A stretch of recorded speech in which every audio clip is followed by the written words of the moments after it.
ವಿವಿಧ ರಂಗಗಳ ಸಾಧಕರಿಗೆ ಪದ್ಮ ಪುರಸ್ಕಾರ ಸಿಕ್ಕಿದೆ. 131 ಸಾಧಕರಿಗೆ ವಿವಿಧ ಪದ್ಮ ಗೌರವ ಲಭಿಸಿದೆ. 5 ಪದ್ಮ ವಿಭೂಷಣ, 13 ಮಂದಿಗೆ ಪದ್ಮ ಭೂಷಣ, 113 ಮಂದಿಗೆ ಪದ್ಮಶ್ರೀ ಸಿಕ್ಕಿದೆ. 113 ಮಂದಿ ಪದ್ಮಶ್ರೀ ಗೌರವಕ್ಕೆ ಆಯ್ಕೆಯಾಗಿದ್ದಾರೆ. ದಿವಂಗತ ನಟ ಧರ್ಮೇಂದ್ರಗೆ ಪದ್ಮ ವಿಭೂಷಣ ಗೌರವ ಸಿಕ್ಕಿದೆ. ಮಲಯಾಳಂ ನಟ ಮಮ್ಮುಟ್ಟಿಗೆ ಪದ್ಮಭೂಷಣ ಗೌರವ. ಕ್ರಿಕೆಟಿಗ ರೋಹಿತ್ ಶರ್ಮಾಗೆ ಪದ್ಮಶ್ರೀ ಗೌರವ ಲಭಿಸಿದೆ. 70 ಸಶಸ್ತ್ರ ಪಡೆಗಳ ಸಿಬ್ಬಂದಿಗೆ ಶೌರ್ಯ ಪ್ರಶಸ್ತಿ ಲಭಿಸಿದೆ. ಗ್ರೂಪ್ ಕ್ಯಾಪ್ಟನ್ ಶುಭಾಂಶು ಶುಕ್ಲಾಗೆ ಅಶೋಕ ಚಕ್ರ ಲಭಿಸಿದೆ.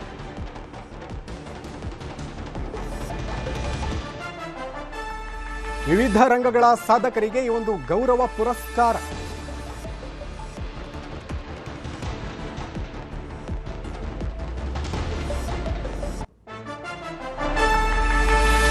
ಕರ್ನಾಟಕದ 8 ಮಂದಿ ಸಾಧಕರಿಗೆ ಪದ್ಮ ಪುರಸ್ಕಾರ ಲಭಿಸಿದೆ.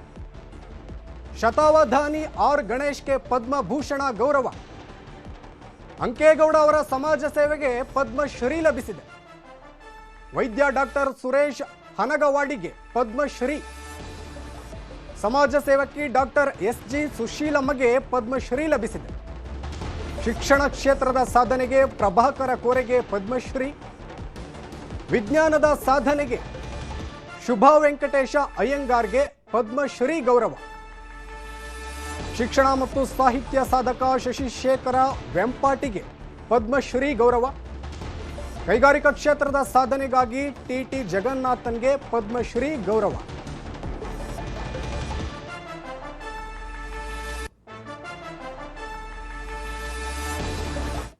ಕೇಂದ್ರ ಸರ್ಕಾರ ಶತಾವಧಾನಿ ಗಣೇಶ್ ಅವರಿಗೆ ಪದ್ಮಭೂಷಣ ಪ್ರಶಸ್ತಿಯನ್ನು ಪ್ರಕಟಿಸಿದೆ. ಈ ಬಗ್ಗೆ ಮಾತನಾಡಿದ ಶತಾವಧಾನಿ, ಪದ್ಮಭೂಷಣ ಪ್ರಶಸ್ತಿ ನಿರೀಕ್ಷೆ ಇರಲಿಲ್ಲ. ನಾನು ಅತ್ಯಂತ ಮುಜುಗರದಿಂದ ಪ್ರೀತಿಯಿಂದ ಪ್ರಶಸ್ತಿಯನ್ನು ಸ್ವೀಕರಿಸುತ್ತೇನೆ ಅಂತ ಹೇಳಿದರು. ಕೇಂದ್ರ ಸರ್ಕಾರ ಕೊಡುವಂಥ ಅತ್ಯುನ್ನತ ಪ್ರಶಸ್ತಿ ಪದ್ಮಭೂಷಣ ಪ್ರಶಸ್ತಿಯನ್ನು ಡಾಕ್ಟರ್ ಆರ್ ಗಣೇಶ್, ಹೆಸರುವಾಸಿಯಾಗಿರುವಂಥ ಶತಾವಧಾನಿ ಗಣೇಶ್ ಅಂತಾನೆ. ಸೊ ಅವರೇ ನಮ್ಮ ಜೊತೆಗಿದ್ದಾರೆ, ಅವ್ರನ್ನೇ ಮಾತಾಡ್ಸೋಣ.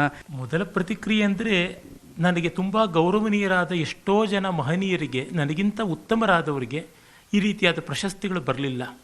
ಉದಾಹರಣೆಗೆ ನನ್ನ ಗುರುಗಳಾದಂಥ ವಿದ್ವಾನ್ ಎನ್ ರಂಗನಾಥ್ ಶರ್ಮರು, ನನಗೆ ತುಂಬ ಆದರಣೀಯರಾದಂಥ ಡಾಕ್ಟರ್ ಕೆ ಕೃಷ್ಣಮೂರ್ತಿಯವರು ಮತ್ತೊಬ್ಬ ಗುರು ಸಮಾನರಾದವರು, ನನಗೆ ಅವಧಾನದ ಗುರುಗಳಾದ ಲಂಕಾ ಕೃಷ್ಣಮೂರ್ತಿಯವರು, ಇವರೆಲ್ಲ ಕೀರ್ತಿಶೇಷರಾದರು. ಈ ಬಗ್ಗೆ ಗೌರವಗಳಿಗೆ ಎಷ್ಟಕ್ಕೋ ಪಾತ್ರರಾಗಬಲ್ಲಂಥ ಮಹನೀಯರಾಗಿದ್ದರು. ಹಾಗಾಗಿ ಅವರಿಗಿಂತ ಈ ಪ್ರಶಸ್ತಿ ಬಂದಿದ್ದರಿಂದ ಅವ್ರ ಪಾದಗಳಿಗೆ ಇದನ್ನು ನಾನು ಅರ್ಪಣೆ ಮಾಡ್ತೀನಿ. ನನಗಿಷ್ಟನ್ನು ಕೊಟ್ಟದ್ದು ನನ್ನ ಮಾತೃಭಾಷೆ ಕನ್ನಡ. ನಮ್ಮ ಈ ರಾಜ್ಯದಲ್ಲಿ ಅವಧಾನ ಕಲೆಗೆ ಉತ್ತೇಜನ ಕೊಟ್ಟರು. ಸಾಹಿತ್ಯದಲ್ಲಿ ನನಗೆಲ್ಲ ಪರಂಪರೆಯ ದೊಡ್ಡ ದೊಡ್ಡ ಕವಿಗಳನ್ನೆಲ್ಲ ಇವತ್ತಿಗೂ ನಾನು ನನ್ನೊಳಗೆ ಬದುಕಿಸ್ಕೊಂಡಿದ್ದೀನಿ. ಅದು ಪಂಪ ಇರಲಿ, ಕುಮಾರವ್ಯಾಸ ಇರಲಿ, ಡಿ ವಿ ಜಿ ಇರಲಿ, ಕುವೆಂಪು ಇರಲಿ. ಹೀಗಾಗಿ ಈ ಭಾಷೆ, ಈ ಪರಂಪರೆ ಮತ್ತು ನಮ್ಮ ದೇಶ ಸನಾತನ ಧರ್ಮ, ಭಾರತ ಅಂತಂದರೆ ವ್ಯಾಸ, ವಾಲ್ಮೀಕಿ, ಕಾಳಿದಾಸ, ಭವಭೂತಿ, ಶೂದ್ರಕ, ಈ ಮಹಾಕವಿಗಳು, ಬಾಣಭಟ್ಟ, ನಮ್ಮ ಮಹಾರಾಜರುಗಳು, ಗುಪ್ತರಿರ್ಬೋದು, ಚಾಲುಕ್ಯರಿರ್ಬೋದು, ವಿಜಯನಗರದವರು ಇರ್ಬೋದು. ಈ ರೀತಿಯಾದದ್ದು ಇದು ನಮ್ಮ ದೇಶ, ಇದು ನಮ್ಮ ರಾಜ್ಯ, ಇದು ನಮ್ಮ ಭಾಷೆ, ಇದು ನಮ್ಮ ಪರಂಪರೆ. ಹೀಗಾಗಿ ಇದನ್ನು ಆಶ್ರಯಿಸಿದವರಿಗೆ 4 ಜನ ಗೌರವಿಸ್ತಾರೆ, ಪ್ರಭುತ್ವ ಗೌರವಿಸುತ್ತೆ ಅಂತಂದರೆ ಇದನ್ನು ನಚ್ಚಿಕೊಂಡವರಿಗೆ ಒಳ್ಳೆಯ ಬದುಕಿದೆ ಅಂತ ಗೊತ್ತಾಗುತ್ತದೆ. ಈ ಅತ್ಯುನ್ನತವಾದಂಥ ಪ್ರಶಸ್ತಿ ಇತ್ತ ನಿರೀಕ್ಷೆ ಈ ವರ್ಷ ಲಭಿಸುತ್ತೆ ಅಂತ ಆ ಥರದ ನಿರೀಕ್ಷೆ ಇಟ್ಟುಕೊಂಡಷ್ಟು ಕಷ್ಟ. ಯಾವತ್ತೂ ಆ ಥರದ ನಿರೀಕ್ಷೆಗಳಿಲ್ಲ. ಆದರೆ ಸ್ನೇಹಿತರಿಗೆ, ಆತ್ಮೀಯರಿಗೆ ತುಂಬ ನಿರೀಕ್ಷೆ ಇತ್ತು. ನನಗೆ ಅವ್ರು ಮತ್ತೆ ಕೇಳ್ತಾ ಇರ್ತಾರೆ, ನಿಮ್ಗೆ ಯಾಕೆ ಬರಲಿಲ್ಲ, ನಿಮಗೆ ಬರಲಿ ಅಂತ. ಇದು ಸ್ವಲ್ಪ ಸಂತೋಷದ್ದಾದರೂ ಮುಜುಗರದ ಸಂಗತಿ. ಏನಂದರೆ ಅದು ಬರುತ್ತೋ ಬಿಡುತ್ತೋ, ನಮ್ಮ ಕೆಲಸಗಳು ಅದರ ಯೋಗ್ಯತೆ ಅದು ಎಷ್ಟಿರುತ್ತೋ ಅಷ್ಟೇ ಇರುತ್ತೆ. ಈಗ ನಮ್ಮ ನಡುವೆ ಇರತಕ್ಕಂಥ ಕನ್ನಡದ ಮೇರು ಡಾಕ್ಟರ್ ಟಿ ವಿ ವೆಂಕಟಾಚಲ ಶಾಸ್ತ್ರಿಗಳು, ಅವ್ರಿಗಿನ್ನೂ ಈ ಪ್ರಶಸ್ತಿ ಬಂದಿಲ್ಲ ಅಂದರೆ ಅವರೇನು ಸ್ವಲ್ಪದವರೇ. ಅದನ್ನು ನಮ್ಮ ಸರ್ಕಾರ, ನಮ್ಮ ಪ್ರಭುತ್ವ ಎಲ್ಲ ನೋಡ್ಕೊಳ್ಬೇಕು, ಮಾಡಬೇಕು, ಗೌರವ ಕೊಡಬೇಕು. ಸಮ್ಮೇಳನಾಧ್ಯಕ್ಷತೆಯೂ ಅವ್ರಿಗಿನ್ನೂ ಬಂದಿಲ್ಲ. ಇಂಥ ದೊಡ್ಡವ್ರಿಗೆ ಕೊಟ್ಟರೆ ನಾವು ಪಾವನರಾಗ್ತೀವಿ. ನಮ್ಮ ಮಧ್ಯೆ ಇರ್ತಕ್ಕಂಥ ಮತ್ತು ದೊಡ್ಡವರು ಎಸ್.ಆರ್. ರಾಮಸ್ವಾಮಿಯವರಿದ್ದಾರೆ, ಅವ್ರಿಗೆ ಇಂಥ ಪ್ರಶಸ್ತಿಗಳು ಎಷ್ಟೋ ಬರಬೇಕು. ಅವರೆಲ್ಲ ನನಗೆ ಹಿರಿಯರು. ಹಾಗಾಗಿ ಆ ಹಿರಿಯರಿಗೆ ನಾನು ಇದನ್ನು ತೊಗೊಳ್ಳೋದು ನನಗೆ ಸ್ವಲ್ಪ ಸಂಕೋಚವೂ ಆಗುತ್ತೆ. ಆದರೆ ಅವರ ಆಶೀರ್ವಾದ ಕಾಪಾಡುತ್ತೆ ಅನಿಸುತ್ತೆ. ಅದರಿಂದ ಇದು ಬರೋದಕ್ಕಿಂತ ಮಿಗಿಲಾಗಿ ನನ್ನ ಆತ್ಮೀಯರಿಗೆ ಸಂತೋಷವಾಗುತ್ತೆ, ಮತ್ತು ಈ ಕೆಲಸದ ಮಾಡೋರು, ಈ ದಿಕ್ಕಿನಲ್ಲಿ ಕೆಲಸ ಮಾಡೋರಿಗೊಂದು ಉತ್ತೇಜನ ಸಿಗುತ್ತೆ. ಇದು ಶತಾವಧಾನಿ ಗಣೇಶ್ ಅವರ ಮಾತು. ಬೆಂಗಳೂರಿಂದ ಕ್ಯಾನಪಸನ್ನ ರಾಯ್ಡು ಜೊತೆ ಶರಣು ಹಂಪಿ, ನ್ಯೂಸ್ 18. ಸಮಾಜ ಸೇವಕಿ ಡಾಕ್ಟರ್ SG ಸುಶೀಲಮ್ಮಗೆ ಪದ್ಮಶ್ರೀ ಪ್ರಶಸ್ತಿ ಗೌರವ ಸಿಕ್ಕಿದೆ. ಈ ಬಗ್ಗೆ ನ್ಯೂಸ್ 18 ಜೊತೆ ಮಾತನಾಡಿದ ಸುಶೀಲಮ್ಮ, ನನ್ನ ಸೇವೆ ಗುರುತಿಸಿ ಪದ್ಮಶ್ರೀ ಪ್ರಶಸ್ತಿ ನೀಡಿದ ಕೇಂದ್ರ ಸರ್ಕಾರಕ್ಕೆ ಧನ್ಯವಾದ. ಮತ್ತಷ್ಟು ಸಮಾಜ ಸೇವೆಗೆ ದುಡಿಯುವ ಉತ್ಸಾಹ ಸಿಕ್ಕಿದೆ ಎಂದಿದ್ದಾರೆ. ಸಮಾಜ ಸೇವೆ ಕ್ಷೇತ್ರದಲ್ಲಿ ಡಾಕ್ಟರ್ SG ಸುಶೀಲಮ್ಮ ಅವರಿಗೆ ಪದ್ಮಶ್ರೀ ಪ್ರಶಸ್ತಿ ಸಿಕ್ಕಿದೆ. ಬನ್ನಿ, ಅವ್ರು ನಮ್ಮ ಜೊತೆಗಿದ್ದಾರೆ, ಅವ್ರನ್ನೇ ಮಾತಾಡ್ಸ್ತಾ ಹೋಗೋಣ. ಅಮ್ಮವರೇ, ಪದ್ಮಶ್ರೀ ಪ್ರಶಸ್ತಿ ಪ್ರಕಟ ಆಗಿದೆ. ಈ ಸಂದರ್ಭದಲ್ಲಿ ತಾವೇನು ಹೇಳಕ್ಕೆ ಬಯಸ್ತೀರಿ? ಇದು ಒಂದು ಕಡೆ ಆಶ್ಚರ್ಯನಾಗಿದೆ.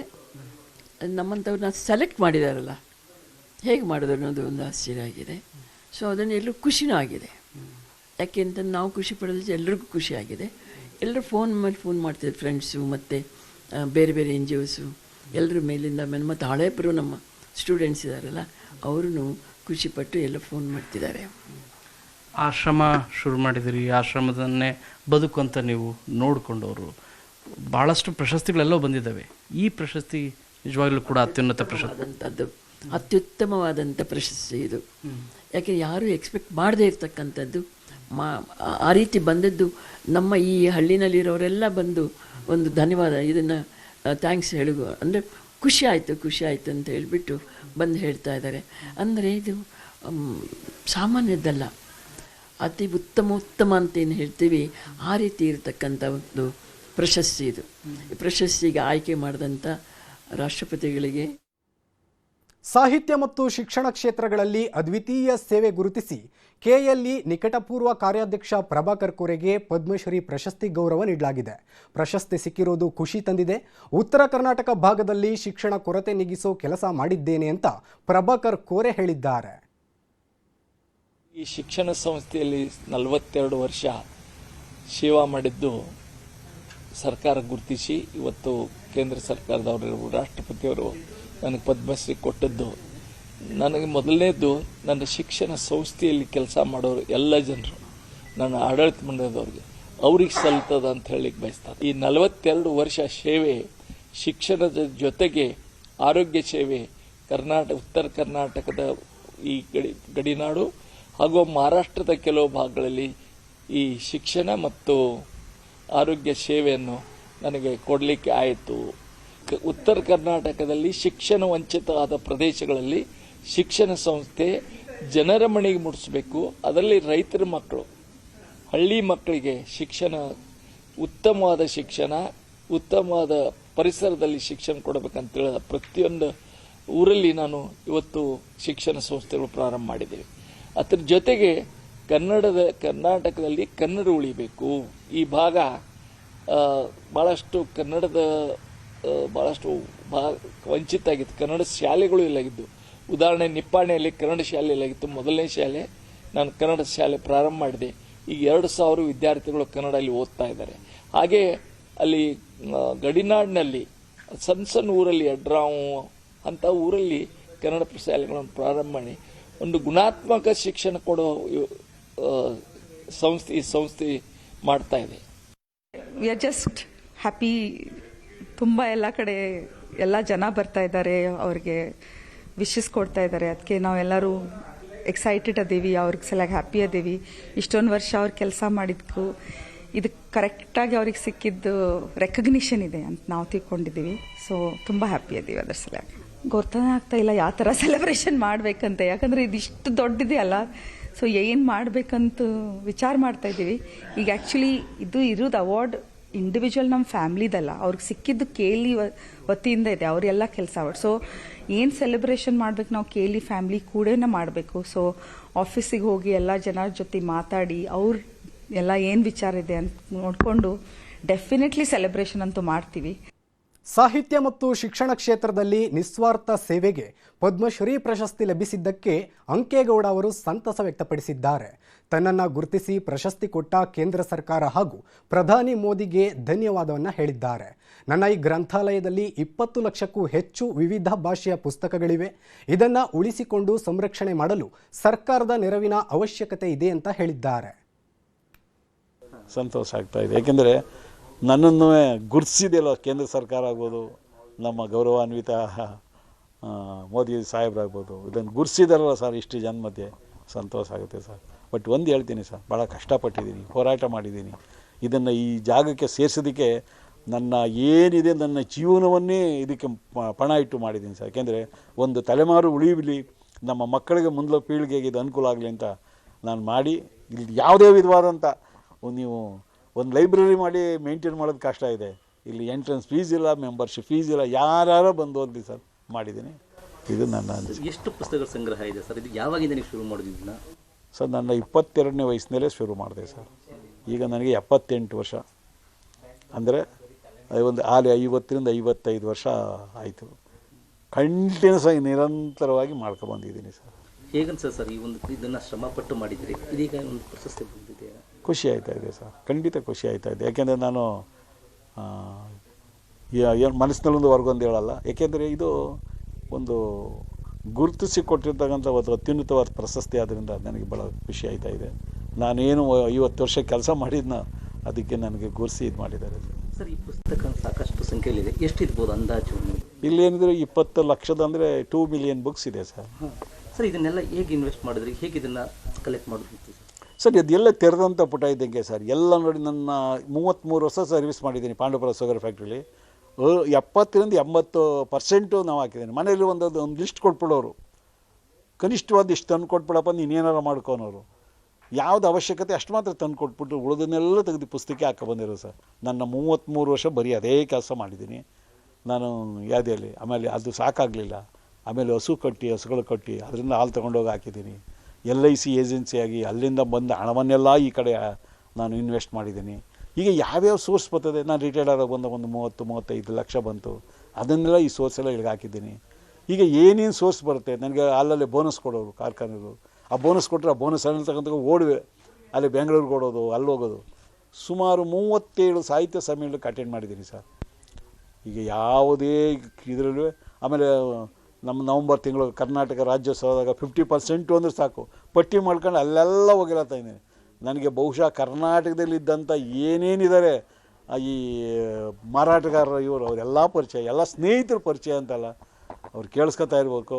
ನನ್ನನ್ನು ಭಾಳ ವಿಶೇಷವಾಗಿ ಇದು ಮಾಡೋರು. ದುಡ್ಡಿಲ್ದೇ ಹೋಗಿ 50,000 ರೂಪಾಯಿ ಪುಸ್ತಕ ತಂದಿರೋದೆಲ್ಲ ಉಂಟು. ಹಿಮೋಫಿಲಿಯಾ ರೋಗದ ವಿರುದ್ಧ ಹೋರಾಡಿದ ಡಾಕ್ಟರ್ ಸುರೇಶ ಹನಗವಾಡಿ ಪದ್ಮಶ್ರೀ ಕಿರೀಟ ಲಭಿಸಿದೆ. ಈ ಬಗ್ಗೆ ನ್ಯೂಸ್ 18 ಜೊತೆ ಮಾತನಾಡಿ ಸಂತಸವನ್ನು ವ್ಯಕ್ತಪಡಿಸಿದ್ದಾರೆ. ಪದ್ಮಶ್ರೀ ಪ್ರಶಸ್ತಿ ಸಿಕ್ಕಿದ್ದು ತುಂಬಾ ಖುಷಿಯ ವಿಚಾರ. ಈ ಕಾರಣಕ್ಕೆ ಪ್ರಧಾನಿ ಮೋದಿಗೆ ಕೃತಜ್ಞತೆ ಸಲ್ಲಿಸುತ್ತೇನೆ ಅಂತ ಹೇಳಿದರು. ಕೇಂದ್ರ ಸರ್ಕಾರ ಪದ್ಮಶ್ರೀ ಪ್ರಶಸ್ತಿಗಳನ್ನು ಪ್ರಕಟಪಡಿಸಿದೆ. ಅದರಲ್ಲಿ ನಮ್ಮ ಜೊತೆಗೆ ಪದ್ಮಶ್ರೀ ಪ್ರಕಟವಾದಂಥ ಡಾಕ್ಟರ್ ಸುರೇಶ್ ಹನಗವಾಡಿ ಅವರು ನಮ್ಮ ಜೊತೆಗಿದ್ದಾರೆ. ಅವ್ರನ್ನೇ ಮಾತಾಡ್ಸೋಣ. ಮೊದಲನೇದಾಗಿ ಈ ಥರ ವಿರಳವಾದ ರೋಗಕ್ಕೆ ನಾನು ಕೆಲಸ ಮಾಡ್ತಾ ಇರಬೇಕಾದ ಶ್ರಮವನ್ನು ಗುರುತಿಸಿದ್ದೇ ಬಹಳ ಸಂತೋಷ ಆಗಿದೆ. ಆಮೇಲೆ ನಮ್ಮ ವೇದನೆ ಒಂಥರ ಮೂಕ ವೇದನೆ ನಮ್ಮದು, ಯಾರು ಸಾಮಾನ್ಯ ಜನರಿಗೆ ಗೊತ್ತಾಗಲ್ಲ, ಈವನ್ ಸರ್ಕಾರಕ್ಕೂ ಗೊತ್ತಾಗಲ್ಲ. ಅದನ್ನು ಈ ಒಂದು ಅವಾರ್ಡ್ ನೀಡುವ ಮುಖಾಂತರ ನನಗೆ ಇನ್ನೂ ಹೆಚ್ಚು ಪ್ರೋತ್ಸಾಹ ನೀಡಿ ಇನ್ನೂ ಹೆಚ್ಚು ಉತ್ಕೃಷ್ಟ ಚಿಕಿತ್ಸೆ ನೀಡುವ ಒಂದು ಅವಕಾಶ ನನಗೆ ಸಿಕ್ಕಿದೆ ಅಂತ ನಾನು ಭಾವಿಸಿದ್ದೀನಿ. ಕೃತಜ್ಞತೆ ಯಾರಿಗಾದ್ರೂ ಸಲ್ಲಿಸೋಕ್ಕೆ ಇಷ್ಟಪಡ್ತೀರಾ ಈ ಸಂದರ್ಭದಲ್ಲಿ? ಕೃತಜ್ಞತೆ ಆ್ಯಕ್ಚುಲಿ ಅಕ್ಸೆಸಿಬಿಲಿಟಿ ಹೆಲ್ತ್ ಏನಂದರೆ it is A fundamental right in our constitution. But ಈ ಒಂದು ಡಿಸಾರ್ಡರ್ ಬಗ್ಗೆ ಭಾಳ ಇದು ತೊಂದರೆ ಇತ್ತು. ಏನಂದರೆ ಈ ಫ್ಯಾಕ್ಟ್ರೀಸು ನಮ್ಮ ದೇಶದಲ್ಲಿ ತಯಾರಾಗಲ್ಲ, ಹೊರ ದೇಶದಿಂದ ತುಂಬ ದುಬಾರಿ, ಈವನ್ ಸಾಮಾನ್ಯ ಮಿಡಲ್ ಕ್ಲಾಸ್ ಫ್ಯಾಮಿಲಿ ದುಡ್ಡು ಕೊಟ್ಟು ತೊಗೊಳಕ್ಕಾಗಲ್ಲ. ಹಾಗಾಗಿ ಅಲ್ಟಿಮೇಟ್ಲಿ ಸರ್ಕಾರ ಈ ಮೆಡಿಸಿನ್ಸ್ನ ಕೊಡುವಂಥ ಒಂದು ವ್ಯವಸ್ಥೆ ಆಗಬೇಕು. ಈಗ ಆಗ್ತಾಯಿದೆ, ಇಲ್ಲ ಅಂತಲ್ಲ. ಬಟ್ ಇದು ಇನ್ನೂ ಸಮರ್ಪಕವಾಗಿ ಈ ಪ್ರೊಫಿಲಾಕ್ಸಿಸ್ ಎಂಬ ಚಿಕಿತ್ಸೆ, ನಾನ್ ಫ್ಯಾಕ್ಟರ್ ಥೆರಪಿ, ಎಕ್ಸ್ಟೆಂಡೆಡ್, ಈ ತುಂಬ ಉತ್ಕೃಷ್ಟವಾದ ಮೆಡಿಸಿನ್ಸ್ ಬಂದಿದೆ ಪಾಶ್ಚಾತ್ಯ ದೇಶಗಳಲ್ಲಿ. ಅವನ್ನ ನಮ್ಮ ದೇಶದಲ್ಲೂ ಸಿಗುವಂತಾದರೆ ಖಂಡಿತ ನಮ್ಮ ಹಿಮೋಫೀಲಿಯಾ ಮಕ್ಕಳು ಡಿಸಬಿಲಿಟಿಗೆ ಒಳಗಾಗೋದು ತಪ್ಪುತ್ತೆ. ಪದ್ಮಶ್ರೀ ಪ್ರಕಟ ಆಗಿದೆ, ನಿರೀಕ್ಷೆ ಮಾಡಿದ್ರಾ ಈ ವರ್ಷ ನೀವು? ಇಲ್ಲ, ನಿರೀಕ್ಷೆ ಅಂದರೆ ಇದು ಕಳೆದ ವರ್ಷ ಶ್ರೇಷ್ಠ ದಿವ್ಯಾಂಜನ್ ಪ್ರಶಸ್ತಿ ಸಿಕ್ತು. ಬಟ್ ಅದು ನಾವು ಡಿಸಬಿಲಿಟಿ ಸೆಕ್ಟರ್ನಲ್ಲಿ ವರ್ಕ್ ಮಾಡಿದ್ದಕ್ಕೆ ಬಂತು ಅಂದ್ಕೊಂಡ್ವಿ.